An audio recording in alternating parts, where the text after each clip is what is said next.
We're going to start by casting on with our blue waste yarn. I'm going to drop my setup bonnet down into the cylinder, hang all of my split rings, every other needle. One quick tip is to remember to make sure all of your latches are open. Otherwise, it won't catch the yarn as you crank around. Okay, so I've hung all of the needles I can reach easily. I'm now going to turn my cylinder so that the needle with the first split ring is right at the break in the yarn feeder. Make sure the split rings have dropped below the latches, otherwise it won't catch correctly. Now I'm going to load my waste yarn into my yarn feeder, drop the end down into the cylinder, and I'm making sure that my yarn is falling just beside the first needle that has a split ring. I'll add my weight and crank the first few needles. Once I have the rest of the needles available, I can hang the rest of my split rings. If you have trouble, sometimes it's hard to grab that last one. So you can use a tool to put that last one over the last needle. After you go around the first time, stop and make sure they all caught. Mine did.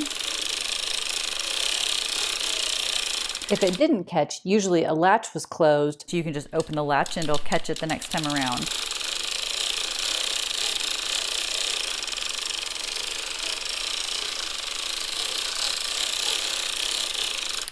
There you go. Once you have a few rows, you're set up and established. Now we're going to add a ravel cord. You don't have to use a ravel cord, but I like it because it makes removing the waste yarn simple at the end of the project. Crank around until the main mark is right at the break in the yarn feeder. So here's my main mark. And you're going to be working with the needle just past the main mark. You will cut the waste yarn with, I don't know, 6 inches or so. And then I use my loom tool to reach in and get the yarn. So again, I'm pulling it through on this side of the needle that's just past the main mark. So here's the main mark, here's the needle that I'm targeting, and here's where I just pulled the waste yarn through. Now I'm going to drop my ravel cord down into the center of the cylinder, kind of load it into the break in the yarn feeder, and then I'm going to put it around the other side of that needle. So I have the waste yarn coming on one side of the needle and the ravel cord coming on the other. Hold those together for a moment while I weave my ravel cord under the bar at least.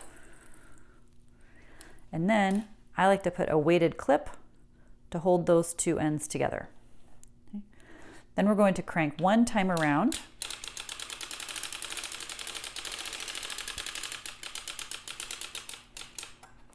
And we're going to do the exact same thing around the exact same needle.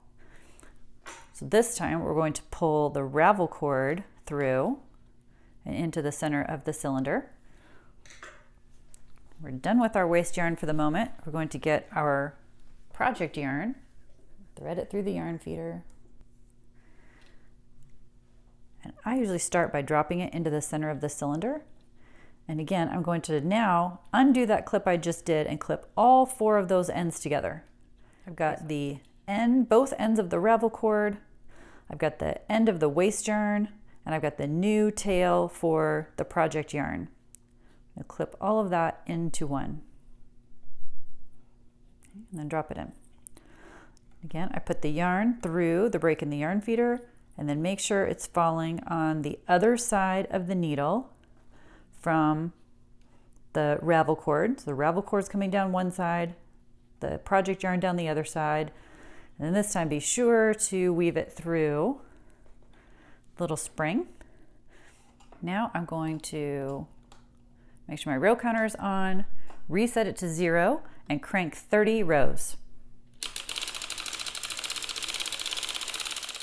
Visit us at deanandbean.com and please like and subscribe. Thanks for watching.